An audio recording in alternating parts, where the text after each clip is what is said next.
Hello again, everyone. Marcus here. I review stuff. Today, I'm reviewing the song Isolation Years by Opeth. Now, this is part of my series to finish more albums. And as a matter of fact, this is the last song in this album, Ghost Reveries. So, it's been a fun journey. Made it all the way to the album after this song. And I gotta say, I love this album. And if this song is a good way to end it, I sure hope it is, because this album has been fantastic. This is already, without having listened to this song yet, this is already one of my favorite metal albums that I've ever sat down and listened to. So, for sure, really excited to finish off the album and then kind of give you my complete thoughts at a later date. So, all right, let's do it. Isolation Years, Opeth. Let's give it a listen.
There's a sense of longing in me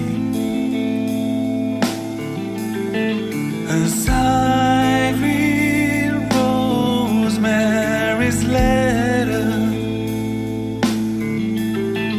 Her writings honest, can't forget the years she's lost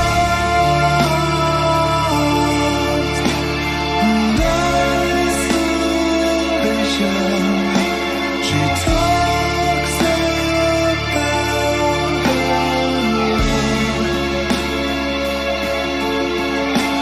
and as I read, die alone. No, she's aching.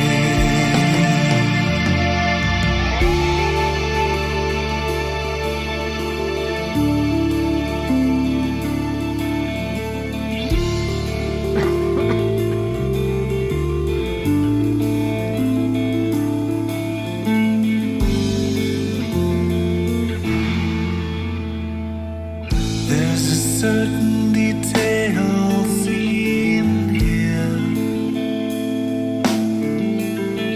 The pen must have slid to the side and left a stain next to his name. She knows he's gone. And isolation is all that will remain. The wound in me is pouring out to rest on the lover's shore.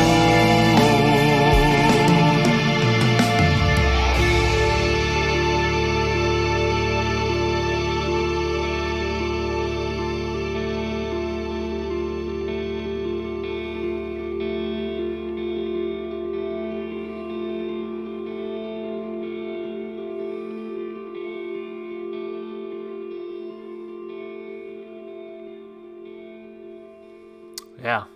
Yeah, it's a little bit different than what I was expecting, but I like that. I like that a whole lot. I think a pretty good way to end the album, considering sort of the journey we've been on so far. It just happens that, a lot of the songs that I've listened to from them back to back to back are all much more melodic than I think I was expecting, because, and it really just has to do with the kind of order I did things. Before I decided I wanted to complete this album, I had listened to Ghost of Perdition, Harlequin Forest, and the Grand Conjuration. And so you look at the way the album starts, Ghost of Perdition's pretty heavy. The Baying of the Hounds is pretty heavy. Beneath the Mire is pretty heavy. And then Atonement is a little bit softer, right? And then Harlequin Forest is heavier, but I haven't listened to it as part of this series that I'm doing because I've listened to it in the past. So then I skipped ahead to Hours of Wealth, which again was much more melodic. Skipped over the Grand Conjuration, which is a lot heavier. And then now Isolation Years, which is again a lot more melodic. So it's interesting that the sort of back half of the album is that kind of mix-off, that trade-off between melody and then heaviness. And of course, these heavy songs also have a lot of melody, but you get what I'm saying. Like a more melodic song, heavier song, melodic, heavier, melodic, So it's just interesting because the way I did it, I basically listened to all the melodic songs in a row because of just being out of order. But yeah, I like this one a whole lot. Let's talk about it. Let's break it down piece by piece, of course, starting with the lyrics. So it says here, there's a sense of longing in me as I read Rosemary's letter. Her writing's honest, can't forget the years she's lost in isolation. She talks about her love, and as I read, I'll die alone. I know she's aching. There's a certain detail seen here. The pen must have slipped to the side and left a stain next to his name. That's interesting. So, he's reading this letter from, I guess, Rosemary, whoever that is.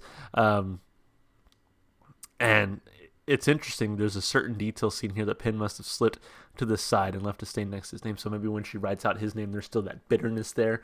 And so it's like she's sitting there like thinking of what to write next. She knows he's gone and isolation is all that would remain. The wound in me is pouring out to rest on a lover's shore. Yeah, that's kind of an interesting... okay, so the wound in me is pouring out to rest on a lover's shore. So her lover is gone. Again, I get just... based on all the the lyrics that I read from this album, that there is like somebody, some sort of we'll call him the protagonist, even though it seems like he has chosen evil, has chosen darkness, right? And so to me, that's how I read this: is like Rosemary is writing to this person who has chosen evil, has chosen darkness, and she misses him. She still loves him, that kind of thing, but again, she knows he's gone, and isolation is all that would remain. So.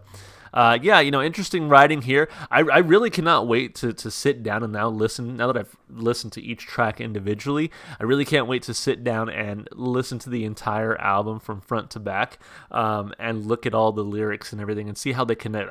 I can already see some connections between the lyrics from song to song, and I just really want to sit down and get the whole story, because I think I think I'll appreciate this even more lyrically once I actually do that. But I think this one's fine lyrically. I give it a thumb up. Really fits the theme of kind of everything else going on in the album. As far as the instrumentation goes, again, a lot more melodic. Love the guitar work throughout. To me, that is the thing that has kind of stuck with me most about Opeth, is that before ever listening to them, I had no idea what to expect. Now something I expect from them, sort of, I guess you could say, is just good guitar work, great guitar based music, great guitar melodies, and they really provided that here on this song and throughout the album. So really enjoyed that part. Enjoyed the vocal style. Again, I really like this lead singer's voice, both his screaming heavy metal voice and his more melodic singing voice. I think both of them are absolutely fantastic. So yeah, he does a great job here. For this one, to me, this one didn't stand out as much as some of the other songs on the album. And again, that could be that I've just listened to the more melodic sections of this album kind of back to back to back. I really want to give it a second listen, because I do think there's a lot here that I kind of missed on this listen. But for what it's worth, I did like the vocals and the instrumentation. I give it a thumb up. As far as replay value goes, yeah, I mean, This one makes the playlist. It's definitely an enjoyable listen. I always felt like they were going to build up to some heaviness, and they never quite came down with the heaviness I was expecting. But I still think it's a pretty solid way to end the album, and a pretty solid song. So I'm excited to hear it again on my playlist. Plus, I feel like I've had such a great time with this album that I need to have the entire album on my playlist, and I need to listen to it front to back multiple times, and I'm ready to do so. And so I had a great time listening to this one. Definitely give it a thumb up for replay value as well. Overall, a fantastic song and a fantastic album.